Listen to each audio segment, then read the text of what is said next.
Hello ladies and gentlemen, welcome to the Geek Father. This is my part 2 Doctor Strange review. Part 2 Doctor Strange review. A little jingle. There's people crossing the roads outside of a crossing. Impatient bitch. Yes, well done you. I recorded another video last night, literally after seeing the film, but it was dark, so the lighting was going to be a little bit crazy. And not that, you know, I don't imagine many people care about seeing my face, but it's a lot better whilst there's some light to do, so I redo it, talk about the same things, which none of you obviously know about in the first place. But without further ado, also my part 1 review was with Migs. You're not looking where you're going, mate. Headphones in, just walk in front of a car, makes sense.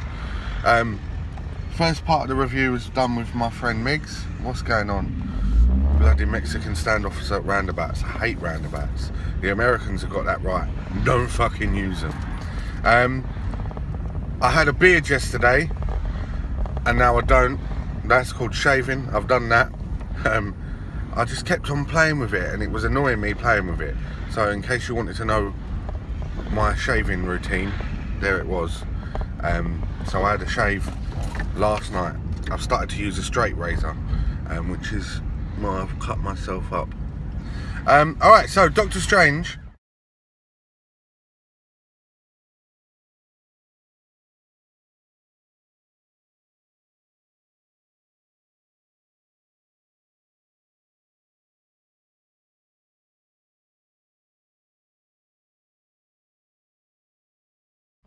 Is now, sorry, there's a ambulance, police car. I'm trying to get out of the way. Doctor Strange is literally now my favourite Marvel film, and has slotted into, I've just been and seen it again, that's why I'm recording it, so 2 times in 12 hours, 16 hours. It's now slotted into, it's my top 10 films of all time, and I've been around for a long time. I was trying to think of a number, but everyone knows how old I am. I'm definitely not a couple of 100 years old, but anyway, Doctor Strange. I've got a massive place in my heart for Doctor Strange. I love magic in the real life. I like to think of myself as an amateur magician, or those people that are also into magic would call themselves illusionists, but I'm a magician. So Doctor Strange holds a keen spot in my heart, and this film has done him justice, I believe. There are 2 parts to the film that I don't enjoy. One is, like in my part 1 review, I said I would be upset if the Eye of Agamotto was an Infinity Stone.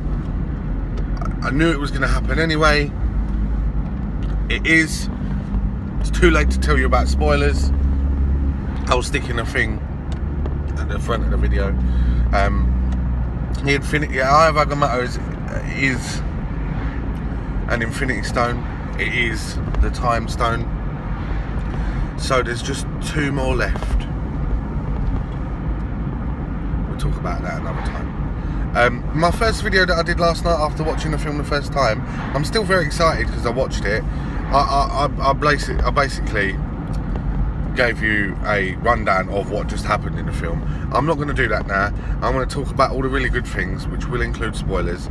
I'm going to talk about the other bad thing, and then I'm going to talk about the Easter eggs. So all the really good things, the whole film, the way he looked, the film got into Stephen's backstory, his accident, within 15 minutes, done, accident over. Finding his alternative medicine, if you like, in the form of the Ancient One and her mystical teachings and magical teachings. Half an hour, done. Getting into the action, rest of the film. The way he looked, Benedict Cumberbatch played a fantastic Stephen Strange, for me, my opinion, obviously, and he looked fantastic, looked really good. All the supporting cast and other actors, and now, as a spoiler, again, Master Mordo is in this film. In the comics, Mordo plays a bad guy. He is a bad guy, sorry, he doesn't play one, he is a bad guy.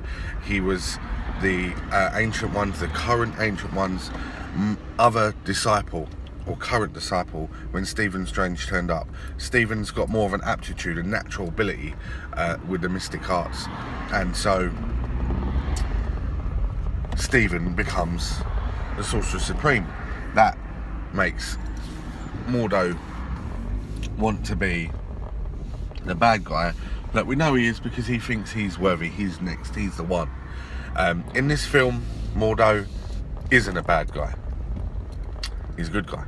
He is another Ancient One's disciples, and he very, very strongly follows the rules that are set out, and he's unaware of a plot twist in the film later on. Visually, this film is stunning. Actors, very good. Storyline, fantastic, as I say. Into the backstory of Stephen Strange and out of it very quickly, and then it's all about him becoming... Now, he doesn't actually technically become the Sorcerer Supreme in this film. They leave that space open. If people indicated, I would know when to fucking go. You arsey people. It's a stick on the end of your fucking steering wheel. Use it.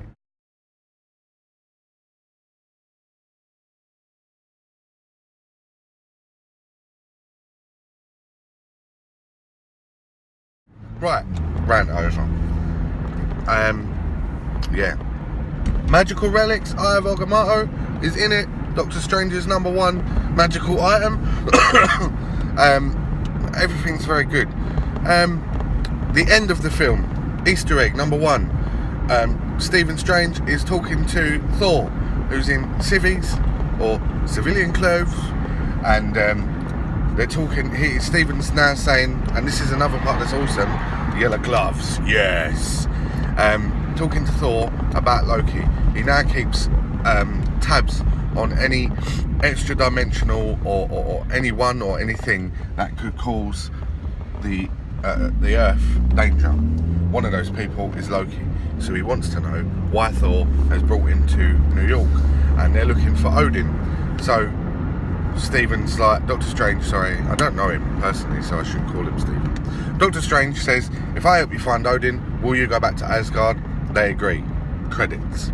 After the credits, this is a really interesting bit, and then it realigns a character with the comic books, which is that Mordo goes to a chap that the Ancient One helped at the beginning of the film, the chap that told Stephen about the Ancient One and where to go, kind of thing, almost, goes to him and kills him.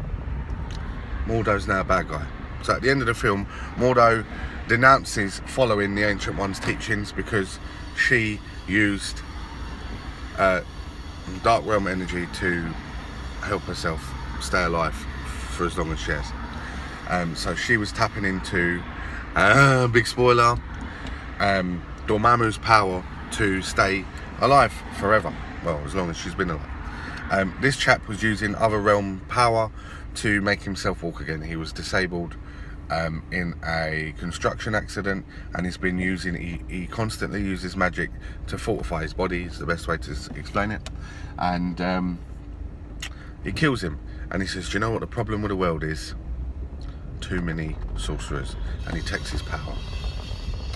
So now Mordo's a bad guy, which is in line with the film, the comics. So that's all the good points. That's a couple of spoilers. Easter eggs. There's an Easter egg about the Avengers protecting the world from physical enemies, and that the sorcerers and the Ancient One protect the world from mystical and extra-dimensional enemies, i.e. Dormammu, which was awesome to see. He looked he looked good.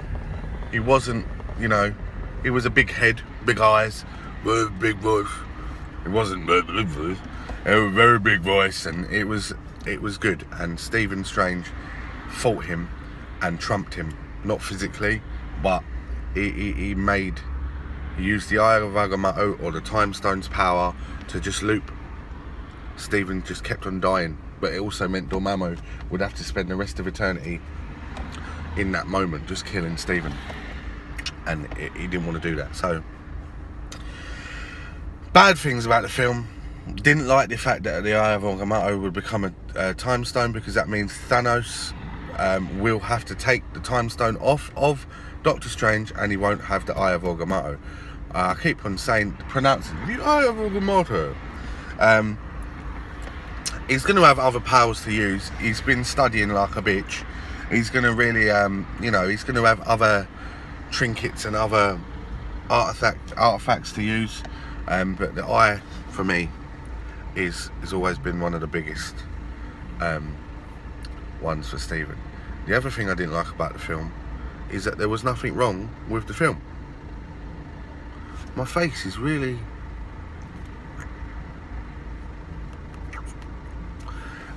there was nothing wrong with it. For me, personally, everything else was good. It got through the backstory, it got into the action, it introduced more than one villain, but didn't defeat all the villains in one go.